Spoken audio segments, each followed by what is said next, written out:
आपने फरमाया, क्यों फिरत भुलानी जगत में दिन चार बसेरा। ये सवाल है, पूछे हम अपने आप से कि आखिर इस जगत में आकर हम क्या भूल गए और क्यों भूल गए। क्योंकि जितने संत महात्मा इस धरती पर आए, सभी ने हमें यही समझाया कि ये देश तेरा देश नहीं, फिर कौन सा देश है हमारा। बाबा कबीर ने भी यही सवाल किया कि तुम हो कौन, कहां ते आए, कहां है निज घर तेरा। लेकिन हमें तो कुछ भी याद नहीं कि हम हैं कौन, आए कहां से हैं, हमारा असली घर, असली ठिकाना कहां पर है। लेकिन संत महात्मा हमारा सारा इतिहास जानते हैं। इसलिए आप फरमाते हैं, पुरुष अंश तू सतपुर वासी। हम उस परम पुरुष परमेश्वर की अंश हैं और सतपुर यानी सतलोक के रहने वाले हैं। इस वास्ते ये देश हमारा देश नहीं। ये जो कुछ भी हम सब देख रहे हैं, ये सब कूड़ है, झूठ है, मिथ्या है। गुरु अर्जन देव जी महाराज ने भी यही समझाया कि दृष्टमान है सगल मिथेना, दृष्टमान है सगल मिथेना। यानी ये जो कुछ भी हम अपनी आंखों से देख रहे हैं, ये सब मिथ्या है। मिथ्या किसे कहते हैं? एक होता है सच, यानी पक्का यकीन हो गया कि ये सच है, और दूसरा होता है कि झूठ, पक्का यकीन हो गया कि ये झूठ है। और एक प्रतीत होता है कि सच है लेकिन होता झूठ है, उसे मिथ्या कहते हैं। ये जो कुछ भी हम सब देख रहे हैं, ये रहेगा नहीं, और जिसके जरिए ये दृष्टि देख रही है वो कभी मरेगा नहीं। बस केवल इतनी बात भी अगर हमारी समझ में आ जाए, तब भी हमारा काम बनना मुमकिन है। लेकिन इसके बावजूद हमें यह सब सच प्रतीत होता है। इसलिए पलटू साहब भी समझाते हैं कि झूठा है संसार, रैन सुपने सा जानो। आप बड़ा सुंदर उदाहरण देकर समझा रहे हैं कि रात को बंदा जब नींद में सपना देखता है, कहां लगता है कि हम झूठ देख रहे हैं? वो तो तब खबर लगती है जब सपना टूटता है। एक रात का सपना होता है जिसकी असलियत सुबह सामने आ जाती है, और एक ये जिंदगी का सपना हम देख रहे हैं जिसकी कुछ भी असलियत नहीं। संतों महात्माओं के इतना समझाने के बावजूद फिर भी हमारा ये जगत का मोह है जो छूटने को तैयार नहीं। इसलिए आज आप हमें चेतावनी देकर समझा रहे हैं। चेतावनी से भाव है चिताना, जगाना, जो हम भूल गए उसे याद कराना। गुरु अर्जन देव जी महाराज फरमाते हैं, जो घर छड गवावना सो लग्गा मन माहे, जिथे जाए तुद वर्तना तिसकी चिंता नाहे। अब ऐसा नहीं कि इन बातों को हम जानते नहीं, जानते हैं, बल्कि बड़ी अच्छी तरह से जानते हैं, लेकिन फिर भी विडंबना देखो, मानते नहीं कि आखिर एक दिन हमें भी ये संसार छोड़कर जाना पड़ेगा। बस यही हमारे जीवन की सबसे बड़ी भूल है, और भूल से बड़ी कोई दूरी नहीं।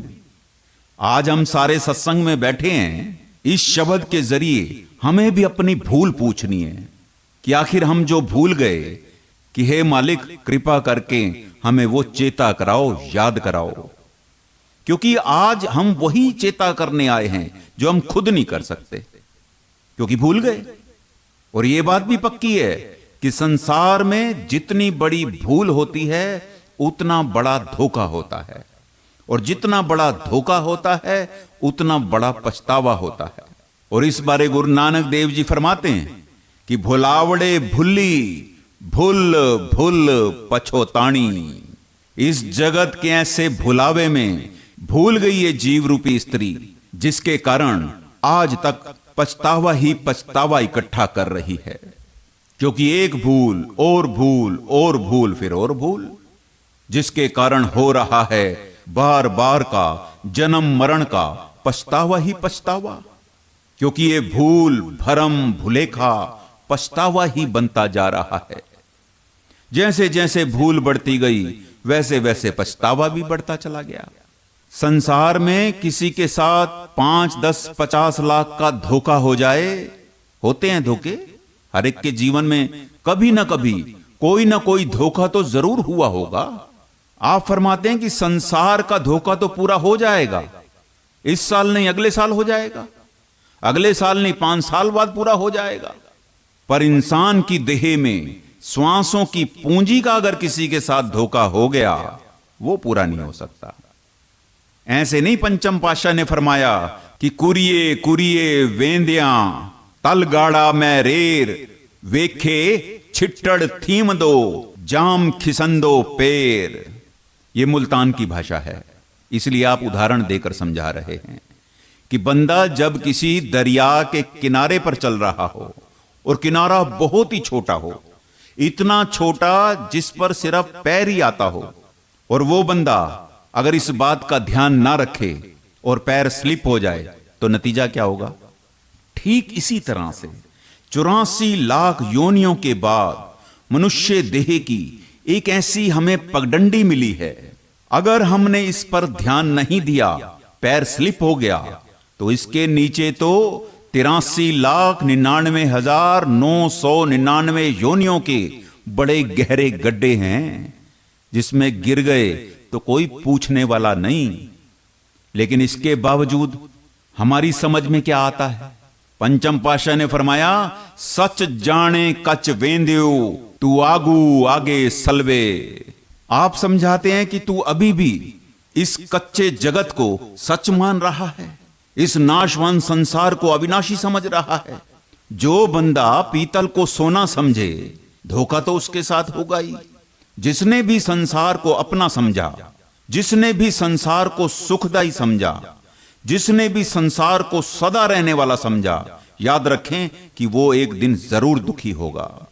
बस आज के सत्संग के जरिए आप हमारी यही भूल निकालना चाहते हैं, इसलिए समझाते हैं कि तू बड़े गलत रास्ते पर चल रहा है, क्योंकि हम इस नाशवान संसार में बड़ा आगे आगे होकर भाग रहे हैं और आगे अपने बच्चों को भी यही संस्कार दे रहे हैं कि पैसा कमाओ, बस पैसा।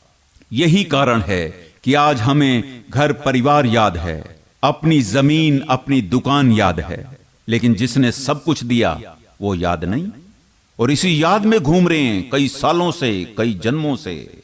फिल्म स्टार याद हैं, कारोबार याद है, संसार याद है, पर निराकार किसे याद है।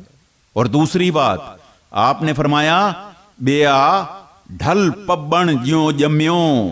आप फरमाते हैं कि इस संसार में हमारा जीवन इस तरह है जैसे कोई पानी में पैदा हुई बूटी, ज्यादा समय तक नहीं रहती, थोड़े समय के लिए उगती है और फिर उसी पानी में गल जाती है। और बिल्कुल इसी तरह हमारा जीवन है इस जगत में। आपने फरमाया कि तू कितना समय रहेगा इस जगत में। बाबा कबीर के बोले, पानी केरा बुदबुदा असमानस की जात, देखत ही छिप जाएगी ज्यों तारा प्रभात। प्रभात का तारा, पानी का बुलबुला देखते देखते आंखों के आगे से ओझल हो जाते हैं।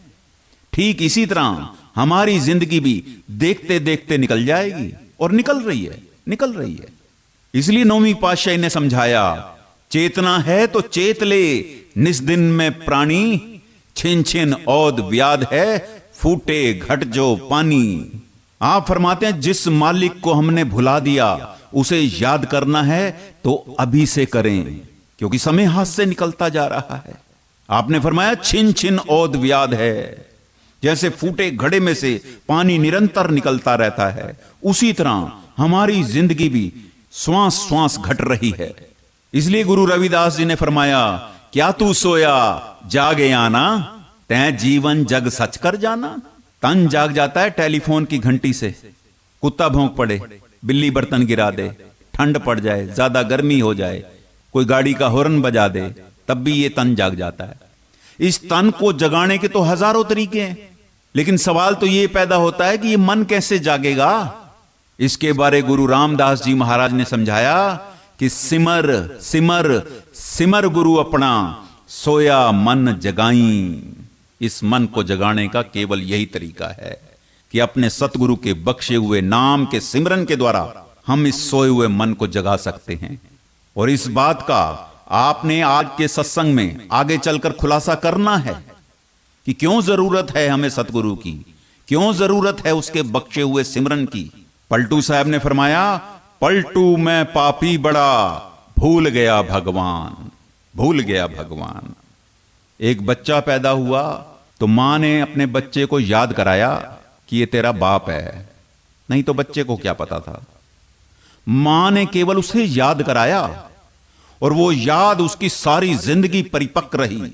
उसके बाद इतने साल बीत गए, आज भी हम सबको पता है कि हमारा बाप कौन है। लेकिन जिस परम पिता परमात्मा को हम सब भूले बैठे हैं, सवाल तो ये पैदा होता है कि उसके बारे कौन याद कराएगा, कौन बताएगा। और दूसरा सवाल, जिस परम पिता परमात्मा को हमने भुला दिया, क्या उसने भी हमें भुला दिया? नहीं। बाबा फरीद के बोल हैं, जे तैं रब विसारिया तां रब ना विसरियो है। उसने हमें कभी नहीं भुलाया। वो तो अंदर बैठा आज भी देख रहा है कि ये बंदा कब मुझे याद करेगा, क्योंकि उसने कभी भुलाया ही नहीं। भुलाया भी हमने, शिकायतें भी हम ही करते हैं कि ये नहीं दिया, वो नहीं दिया। ये तो ऐसे हुआ जैसे कोई बंदा थप्पड़ भी मारे और रोने भी ना दे। भुलाया भी हमने, गिले शिकवे भी हमारे कि फलाना ऐसे, ढिमकाना ऐसे, कौन कैसा है ये तो अभी हम जानते ही नहीं। इसलिए सारे संसार की असलियत आपने अगली कड़ियों में जाकर समझानी है।